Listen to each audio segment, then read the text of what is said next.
गिबियावनो रादाबगिरि नोंथांमोननिसिम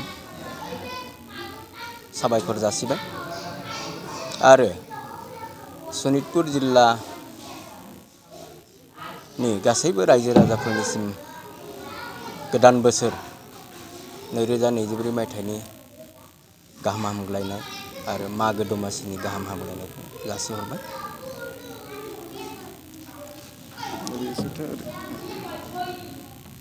बाथ्राया जादों जोङो गरमारा सान्तिपुर गुदि बर' थुनलाइ आफादनि आवथायावनो देग्लाय गरमारा सान्तिपुर गुदि बर' थुनलाइ आफादनि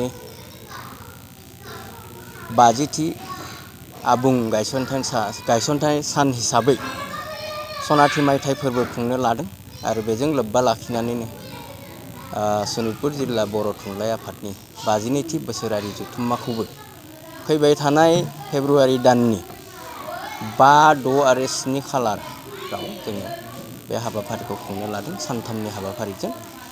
बेवहाय दिनै जोङो नोंथांमोननि निउसनि गेजेरजों फोसावनो लादों दि गासै रायजो राजाफ्रा जोंनि बे हाबाफारियाव गाजा गोमजायै बाहागो लाफैगोन आरो जों बयबो रायजो राजाफोरखौ खावलायगोन निउसनि गेजेरजों जे रायजो राजा बिथांमोना जोंखौ मोनफ्रोमबो हाबाफारियाव जाहाथे लैहोर फैनानै जोंखौ मदद खालामफैयो आरो जोंनि थुनलाइनि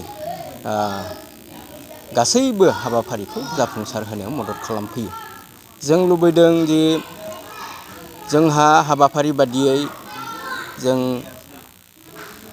बेवहाय 5 अक्ट' फेब्रुवारिनि 5 अक्ट' खालि जोङो बेवहाय जोंनि माखासे बेखेवनो गोनां हाबाफारि दङ, जेरै गाहाय लांगोना, गाहाय सायनासालि, थान्दै बादा आरो जामुंसालि बेबायदि हाबाफारिखौ जोङो लागोन आरो मोनायाव गरमारा सान्तिपुर गुदि बर' थुनलाइ आफादनि थान्दै मेलखौ जुथुमनाय जागोन।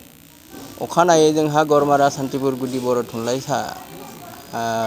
आफादनि फिरफिला बिरहोनायजों लोगोसे 50 बोसोर आबुं जानाय गरमारा सान्तिपुर गुदि बर' थुनलाइ आफादनि आवथायाव जोङो 50टा फिरफिला बिरहोगोन आरो बेनि गेजेरजों जों फोरमायनो नागिरदों जे बर' थुनलाइ आफादनि थाखाय गरमारा सान्तिपुर गुदि बर' थुनलाइ आफादनि बिहोमाया बेसेबां।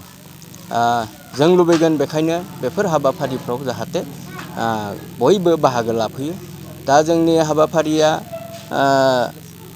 90% मावफुंजाबाय आरो आद्राया बे साननै सानथामसोनि गेजेराव जोङो मावफुंनो हासिगोन। जोंहा मुंख्लं खाम्फा लुनाया जाबाय आरो जोंनि सायनासालि लुनाया जागासिनो दङ। जोंहा आरो बेवहाय बे हाबाफारिजों लोब्बा लाखिनानै बे जथुमजों लोब्बा लाखिनानै गरमारा सान्तिपुर गुदि बर' थुनलाइ आफादनि जारिमिन गांसे जों सुजुनो लादों। लैहोर जोंनि खुगा लाइसि बे लैहोरा ओंखारगोन, लोगोसे गांसे सभेनार बिसम्बि गांसे फोसावनो लानाय जादों। गासिबो बिथिंखौ जों नोजोर बोनानै देग्लायनि बे जारिमिनारि बे सानखौ जोङो गाजा गोमजायै फालिनो लादों आरो बे फालिनायाव जाहाथे जाफुंसार जायो बेखायनो जों रायजो राजाफोरखौ खुथारै खावलायदों बे हाबाफारियाव बयबो बाहागो लाफैयो। बाथ्राया जाबाय जोङो बेवहाय जों हाबाफारि बादियै गोबां आलासिफोरखौ जों लिंहरदों। जोंनि बिटिआरनि चिफ बिथांखौ जों गेवलां आफादनि बेखेवगिरि महरै लिंहरदों। बर' थुनलाइ आफादनि आफादगिरि मानगोनां डक्टर सुरत नार्जारि सार बिथाङा गाहाय आलासि महरै नुजाथिफैगोन आरो बेनि उनाव जोंहा गोबां आलासिफोर दंबावो। बिटिआरनि इएमफोर दं, बिथांमोनाबो जोंनि बेवहाय नुजाथिफैगोन आरो जोंनो माखासे रायजो राजाफोरनो बोसोन आरो थुनलाइ सिबिनायनि माखासे थुलुंगाखौ निस्सय होलांगोन बेखौ जों मिजिंथिदों। आरो जोंहा मोनसे सावरायमेल हाबाफारि लादों। बे हाबाफारिया जागोन 6 खालाराव। बे हाबाफारियाव जोङो सावरायगिरि महरै एलकेटि कलेजनि बिथां तुलन मोसाहारि बिथाङा नुजाफैगोन। एबसुनि आफादगिरि मानगोनां दिपेन बर' सार बिथाङा नुजाथिफैगोन आरो लोगोसे बर' थुनलाइ आफादनि गाहाय नेहाथारि मानगोनां नीलकान्त गयारी सार बिथाङाबो सफैनो हागोन होननानै जोंनिसिम खोथा होदों। गतिके जों आसा खालामदों बे हाबाफारिफोराव गासैबो हाबाफारिफ्रा मेहेरगोनां होननानै जों साननानै लादों। बेखायनो रायजो राजा बिथांमोनखौ आरो फरायसुला फरायसुलि गोजौ फरायसालिनिफ्राय लानानै जोङो कलेजनि आरो गुबुन गुबुन गोजौ बिथिंनि फरायसुला फरायसुलिफोरखौ जों बे सावरायनाय मेलाव बाहागो लाफैनो थाखाय खावलायदों आरो बिथांमोना निस्सय नुजाथिफैगोन। बिथांमोननि थाखाय जों जानाय लोंनाय गासैबो बेबस्थाखौ जों खालामनाय जागोन। गतिके जों आसा खालामनाय बादियै रायजो राजा बिथांमोननि आरो फरायसुला फरायसुलिफोर बिथांमोननि जुदि मददखौ जों मोनोब्ला निस्सय जोंनि बे फैबाय थानाय बे गरमारा सान्तिपुर गुदि बर' थुनलाइ आफादनि सनाथि मायथाइ फोरबो आरो 52थि सनितपुर जिल्ला बर' थुनलाइ आफादनि जथुम्माया गाहामै जानानै थांगोन होननानै मिजिंथिदों। बेनो अबयसे जोंहा जोंनि जिथु बे हाबाफारिया जोबनानै थांनांसिगौमोन। बोसोरफ्रामबो जोंनि जिल्ला बर' थुनलाइ आफादनि बोसोरसालिया जथुम्माया मिरु बर' थुनलाइ आफादनि बोसोरसालिया जथुम्मानि सिगाङावनो जोबनानै थाङोमोन। आनसलिकफ्राबो बेबायदिनो जिल्लानि सिगाङाव फोजोबोमोन।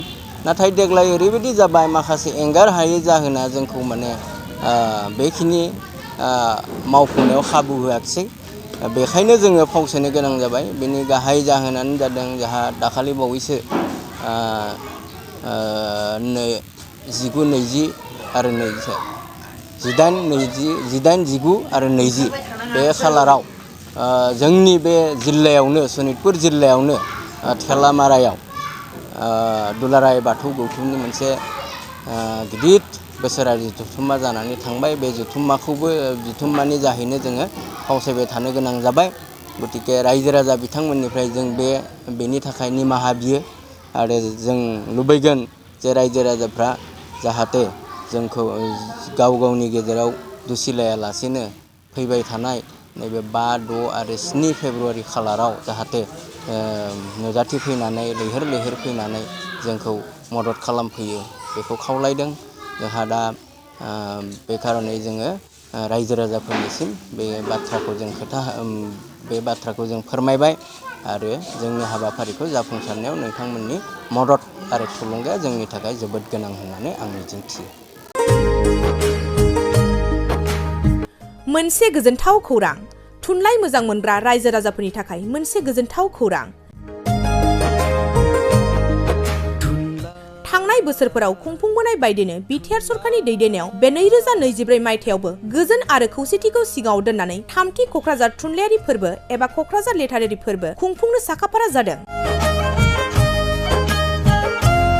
2024 मायथाइनि जानुवारि दाननि 27, 28 आरो 29 जानुवारिसिम सानथामनि मेहेरगोनां हाबाफारिजों गोजोननि नोगोर क'क्राझारनि बड'फा कालचारेल कमप्लेक्सआव 3थि क'क्राझार थुनलाइयारि फोरबोखौ खुंफुंनो साखाफारा जादों।